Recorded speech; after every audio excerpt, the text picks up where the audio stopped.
Judges 19. And it came to pass in those days, when there was no king in Yasharel, that there was a certain Levite sojourning on the side of Mount Ephraim, who took to him a concubine out of Bethlehem Yehuda. And his concubine played the whore against him, and went away from him unto her father's house to Bethlehem Yehuda, and was there 4 whole months. And her husband arose, and went after her, to speak friendly unto her, and to bring her again, having his servant with him, and a couple of donkeys. And she brought him into her father's house. And when the father of the damsel saw him, he rejoiced to meet him.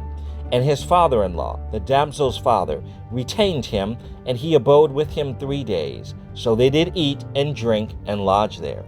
And it came to pass on the 4th day, when they arose early in the morning, that he rose up to depart. And the damsel's father said unto his son-in-law, Comfort thine heart with a morsel of bread, and afterward go your way. And they sat down, and did eat and drink both of them together. For the damsel's father had said unto the men, Be content, I pray thee, and tarry all night, and let thine heart be merry. And when the man rose up to depart, his father-in-law urged him. Therefore he lodged there again. And he arose early in the morning on the 5th day to depart. And the damsel's father said, Comfort thine heart, I pray thee. And they tarried until afternoon, and they did eat both of them. And when the man rose up to depart, he and his concubine and his servant, his father-in-law, the damsel's father, said unto him, Behold now, the day draweth toward evening. I pray you, tarry all night. Behold, the day groweth to an end. Lodge here, that thine heart may be merry. And tomorrow get you early on your way, that thou mayest go home. But the man would not tarry that night, but he rose up and departed, and came over against Yebus, which is Jerusalem. And there were with him 2 donkeys saddled. His concubine also was with him. And when they were by Yebus, the day was far spent. And the servant said unto his master, Come, I pray thee, and let us turn into this city of the Jebusites, and lodge in it. And his master said unto him, We will not turn aside hither into the city of a stranger, that is not of the children of Yasharel. We will pass over to Gibeah. And he said unto his servant, Come, and let us draw near to one of these places to lodge all night, in Gibeah or in Ramah. And they passed on, and went their way, and the sun went down upon them when they were by Gibeah, which belongeth to Benjamin. And they turned aside thither to go in, and to lodge in Gibeah. And when he went in, he sat him down in the street of the city, for there was no man that took them into his house to lodging. And behold, there came an old man from his work out of the field at even, which was also of Mount Ephraim, and he sojourned in Gibeah. But the men of the place were Benjamites. And when he had lifted up his eyes, he saw a wayfaring man in the street of the city. And the old man said, Whither goest thou? And whence comest thou? And he said unto him, We are passing from Bethlehem Yehuda toward the side of Mount Ephraim. From thence am I, and I went to Bethlehem Yehuda, but I am now going to the house of Yahuwah, and there is no man that receiveth me to house.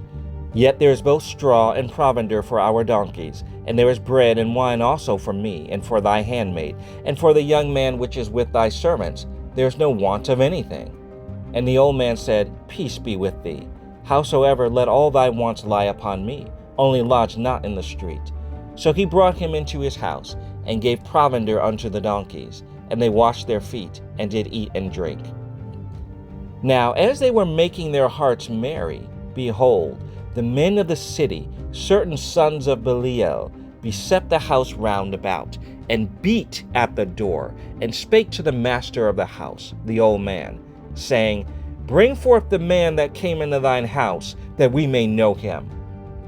And the man, the master of the house, went out unto them, and said unto them, Nay, my brethren, nay, I pray you, do not so wickedly, seeing that this man is come into mine house, do not this folly. Behold, here is my daughter, a maiden, and his concubine. Them I will bring out now, and humble ye them, and do with them what seemeth good unto you. But unto this man do not so vile a thing. But the men would not hearken to him. So the man took his concubine, and brought her forth unto them. And they knew her, and abused her all the night until the morning. And when the day began to spring, they let her go. Then came the woman in the dawning of the day, and fell down at the door of the man's house where her lord was, till it was light. And her lord rose up in the morning, and opened the doors of the house, and went out to go his way. And behold, the woman his concubine was fallen down at the door of the house, and her hands were upon the threshold. And he said unto her, Up, and let us be going. But none answered. Then the man took her up upon a donkey, and the man rose up, and gat him unto his place. And when he was come into his house, he took a knife, and laid hold on his concubine, and divided her, together with her bones, into 12 pieces, and sent her into all the coasts of Yasharel. And it was so, that all that saw it said, There was no such deed done, nor seen from the day that the children of Yasharel came up out of the land of Egypt unto this day. Consider of it, take advice, and speak your mind.